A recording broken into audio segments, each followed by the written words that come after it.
ഏവർക്കും നമസ്കാരം. 2025 രണ്ടാമത്തെ വലിയ ഗ്രഹമാറ്റമായ വ്യാഴത്തിന്റെ ഗ്രഹമാറ്റത്തെക്കുറിച്ചാണ് ഇന്ന് നാം ഇവിടെ വിശകലനം ചെയ്യുന്നത്. ആദ്യത്തെ ഗ്രഹമാറ്റം മാർച്ച് മാസം 29 നടന്ന ശനിയുടെ മാറ്റമായിരുന്നു. എന്നാൽ മെയ് മാസം 14 മഹാവ്യാഴമാറ്റം നടക്കുന്നത്. ഗ്രഹങ്ങളിൽ സർവീശ്വരകാരകൻ എന്ന പേരിൽ അറിയപ്പെടുന്ന വ്യാഴത്തിന്റെ മാറ്റം അതിപ്രധാനമായ ഒരു ഗ്രഹമാറ്റം ആകുന്നു. കഴിഞ്ഞ ഒരു വർഷമായി വ്യാഴം ഇടവരാശിയിൽ സഞ്ചരിക്കുന്നു. എന്നാൽ മെയ് മാസം 14 വ്യാഴം ഇടവത്തിൽ നിന്നും മിഥുനത്തിലേക്ക് പ്രവേശിക്കും.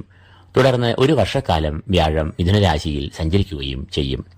വ്യാഴം പ്രധാനമായും ഈശ്വരാധീനം, ഗുരുകടാക്ഷം, ധനം, ഐശ്വര്യം, ഭാഗ്യം, ജ്ഞാനം, ബുദ്ധി, സുഖം, ശാന്തി, സമാധാനം, ധാർമ്മികത, സദാചാരം, ആചാരാനുഷ്ഠാനങ്ങൾ, വിഷ്ണുഭക്തി, തീർത്ഥാടനം എന്നിവയെ എല്ലാം കുറിക്കുന്നു.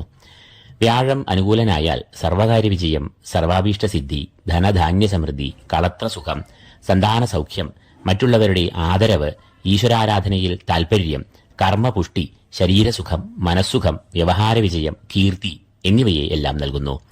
എന്നാൽ വ്യാഴം പ്രതികൂലനായാലോ ഈശ്വര കടാക്ഷത്തിന് ഒരു മങ്ങൽ ഏൽക്കുന്നു. തൽഫലമായി ഇച്ഛാശക്തിയും ശുഭാപ്തി വിശ്വാസവും കുറയും. ഒരു നിരാശ, ദുഃഖം, വിഷാദം, അകാരണമായ ഭയം, പരാജയഭീതി, ആത്മവിശ്വാസക്കുറവ് എന്നിവയും വന്നു ഭവിക്കും. കൂടാതെ ധനനാശം, സാമ്പത്തികമായ പ്രതിസന്ധികൾ എന്നിവയും പ്രതികൂലമായ ഭാവങ്ങളിൽ സഞ്ചരിക്കുന്ന വ്യാഴം നൽകുന്ന ദോഷഫലങ്ങൾ ആണ്. വ്യാഴത്തിന്റെ ഈ രാശിമാറ്റം മേടം മുതൽ മീനം വരെയുള്ള 12 രാശിജാതരെയും അതിലെ നക്ഷത്രജാതരെയും എങ്ങനെ ബാധിക്കുന്നുവെന്നാണ് ഇന്ന് നാം ഈ പരമ്പരയിൽ വിശകലനം ചെയ്യുന്നത്. അപ്പോൾ മെയ് 14 നടക്കുന്ന ഈ മഹാവ്യാഴമാറ്റം ചിങ്ങക്കൂറുകാരെ എങ്ങനെ ബാധിക്കുമെന്നും എന്തെല്ലാം ഫലങ്ങൾ നൽകുമെന്നും നമുക്ക് ഇവിടെ പരിശോധിക്കാം. മകം, പൂരം, ഉത്രം, കാൽ എന്നീ നക്ഷത്രങ്ങളാണ് ഈ കൂറിൽ വരുന്നത്.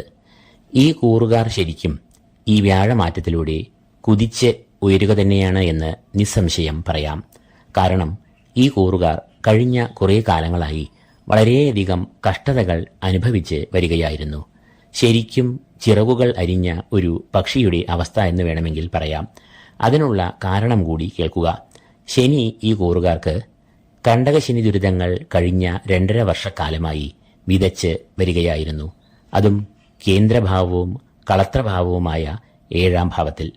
തൽഫലമായി പ്രണയ, ദാമ്പത്യ, കുടുംബ ബന്ധങ്ങളിൽ നിരവധി പ്രശ്നങ്ങൾ, പ്രതിസന്ധികൾ, ക്ലേശങ്ങൾ, മനോദുരിതങ്ങൾ, ശാരീരികമായ അസ്വസ്ഥതകൾ എന്നിവയെല്ലാം ഈ കൂറുകാർ അനുഭവിച്ചിട്ടുണ്ടാകാം. കൂടാതെ ധനപരമായും പലതരത്തിലുള്ള ചെലവുകളും കഷ്ടനഷ്ടങ്ങളും അനുഭവിച്ചിരിക്കാം. ശനിയുടെ ഈ അനിഷ്ടസ്ഥിതി കൂടാതെ സർവീശ്വരകാരകനായ വ്യാഴവും ഈ കൂറുകാർക്ക് പിഴച്ചു നിൽക്കുന്ന അവസ്ഥയിൽ ആയിരുന്നു. കാരണം ഈ കൂറുകാരുടെ അനിഷ്ടഭാവം ആയ 10ാം ഭാവത്തിൽ കൂടിയായിരുന്നു വ്യാഴം കഴിഞ്ഞ ഒരു വർഷക്കാലമായി സഞ്ചരിച്ച് പോന്നിരുന്നത്. അതുകൊണ്ട് തന്നെ ഈ 2 പ്രബലരായ ഗ്രഹങ്ങളുടെയും ദോഷാവസ്ഥകൾ ഈ കൂറുകാരെ വല്ലാതെ അലട്ടിയിരുന്നു. എന്നാൽ അടുത്ത മാസം, അതായത് മെയ് മാസം 14 ഈ അവസ്ഥയ്ക്ക് വളരെ വലിയ ഒരു ആശ്വാസം ഇവരെ തേടിയെത്തുകയാണ്. അക്ഷരാർത്ഥത്തിൽ ഇവർക്ക് ചിറകുകൾ മുളയ്ക്കുക തന്നെയാണ്. ഈ ദുരിതങ്ങൾക്കെല്ലാം ഒരു ഉപഹാരമെന്നോണം മെയ് മാസം 14 വ്യാഴം ഈ കൂറുകാരുടെ 10ാം ഭാവത്തിൽ നിന്നും 11ാം ഭാവത്തിലേക്ക് പ്രവേശിക്കും. തൽഫലമായി വ്യാഴം നിലവിൽ നൽകിയിരുന്ന സകല ദുരിതങ്ങളും ദൂരീകൃതമാകുവാൻ തുടങ്ങുകയും ചെയ്യും. ഈ മാറ്റം ഈ കൂറുകാർക്ക് സർവകാര്യ വിജയം, സർവാഭീഷ്ടസിദ്ധി, ധനാഗമം, ഭാഗ്യം എന്നിവയെ എല്ലാം നൽകും. 11ാം ഭാവം എന്നത് ധനാഗമങ്ങളുടെ ഭാവം എന്നാണ് അറിയപ്പെടുന്നത്. അതുകൊണ്ട് തന്നെ പ്രധാനമായും ഈ കൂറുകാർക്ക് സാമ്പത്തികമായ അഭിവൃദ്ധി, പുരോഗതി എന്നിവ ഉണ്ടാകും. കുടുംബസ്വത്ത്, ഭൂമി ലാഭം എന്നിവയിലൂടെയും ഓഹരി വിപണി, ബിസിനസ് എന്നീ മേഖലകളിൽ കൂടിയും ഇവർക്ക് ധനം ഈ സമയത്ത് വന്നു ചേരാവുന്നതാണ്. 11 എന്നത് സർവകാര്യ വിജയങ്ങളുടെ ഭാവമാണ്. അവിടെ വ്യാഴം തന്റെ ദിവ്യമായ പ്രകാശം പരത്തുമ്പോൾ ഈ കൂറുകാർ ഏത് സംരംഭങ്ങളിൽ ഏർപ്പെട്ടാലും അതെല്ലാം വിജയത്തിലും ലക്ഷ്യപ്രാപ്തിയിലും എത്തിച്ചേരും. മുടങ്ങിക്കിടക്കുന്ന കർമ്മങ്ങൾ, സംരംഭങ്ങൾ എന്നിവ വീണ്ടും സജീവമായി അവ ലക്ഷ്യത്തിലും വിജയത്തിലും എത്തിച്ചേരും. ഭൂമി, ഗൃഹം എന്നിവ വാങ്ങുവാൻ ആഗ്രഹിക്കുന്നവർക്ക് ആ ശുഭകാര്യങ്ങൾ ഈ കാലയളവിൽ നടക്കും. കൂടാതെ വിവാഹം, പഠനത്തിൽ ഉന്നതി, മത്സര പരീക്ഷകളിൽ ഉന്നത വിജയം, മികച്ച തൊഴിൽ അവസരങ്ങൾ, സന്താനലബ്ധി എന്നിവയെല്ലാം ഈ സമയത്ത് നടക്കാം. കൂടാതെ ഈ സമയം ഈ കൂറുകാരുടെ ആശകളും ആശയങ്ങളും എല്ലാം പൂവണിയും. കുടുംബത്തിലും ഏറിയ സന്തോഷം, ക്ഷേമം, ഐശ്വര്യം, ഈശ്വര കടാക്ഷം, മനസ്സുഖം, ഐക്യം, സ്നേഹം എന്നിവയെല്ലാം വ്യാഴം 11ാം ഭാവത്തിൽ കൂടി സഞ്ചരിക്കുമ്പോൾ വിളയാടുന്നതാണ്. അപ്പോൾ വ്യാഴത്തിന്റെ ഈ രാശിമാറ്റം വിവിധ മേഖലകളിൽ ഈ കൂറുകാർക്ക് നേട്ടങ്ങളും സൗഭാഗ്യങ്ങളും നൽകുന്നു. എന്നാൽ ഒരു കാര്യം ഇവിടെ ചിങ്ങക്കൂറുകാരെ ഓർമ്മിപ്പിക്കുവാൻ ആഗ്രഹിക്കുന്നു. കഴിഞ്ഞ മാസം, അതായത് മാർച്ച് 29-ാം തീയതി ഈ കൂറുകാരുടെ കണ്ടകഭാവത്തിൽ നിന്നും ശനി മാറിയതിനാൽ ഇവരുടെ കണ്ടകശനി ദുരിതങ്ങൾ തീർന്നിരിക്കുന്നു. എന്നാൽ 7ാം ഭാവത്തിൽ നിന്നും 8ാം ഭാവത്തിലേക്കാണ് ശനി പ്രവേശിച്ചിരിക്കുന്നത് എന്ന വസ്തുത ആരോഗ്യകാര്യങ്ങളിലും മറ്റും ഈ കൂറുകാർ വളരെ ശ്രദ്ധ പുലർത്തണമെന്ന് ഓർമ്മിപ്പിക്കുന്നു. അഷ്ടമശനി എന്നത് ദോഷകരമായ ഒരു അവസ്ഥയാണ്.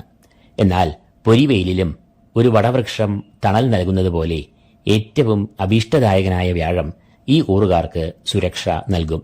എന്നാൽ അതേസമയം ശനിയുടെ അഷ്ടമാവസ്ഥയ്ക്ക് പരിഹാരമായി ഇവർ ശനീശ്വരപ്രീതിയും ശാസ്താപ്രീതിയും വരുത്തണമെന്നുകൂടി ഇവിടെ ഓർമ്മിപ്പിക്കുന്നു. ഇതോടുകൂടി ഈ വീഡിയോ ഇവിടെ പൂർണ്ണമാകുന്നു. ഈ വീഡിയോ നിങ്ങൾക്ക് പ്രയോജനകരമായെങ്കിൽ ലൈക്ക് ചെയ്യുക. കൂടാതെ ഈ ചാനൽ സബ്സ്ക്രൈബ് ചെയ്യാത്തവർ സബ്സ്ക്രൈബ് ചെയ്യുക. ഏവർക്കും ഈശ്വരകടാക്ഷങ്ങൾ നേർന്നുകൊണ്ട് നിർത്തുന്നു. നന്ദി, നമസ്കാരം.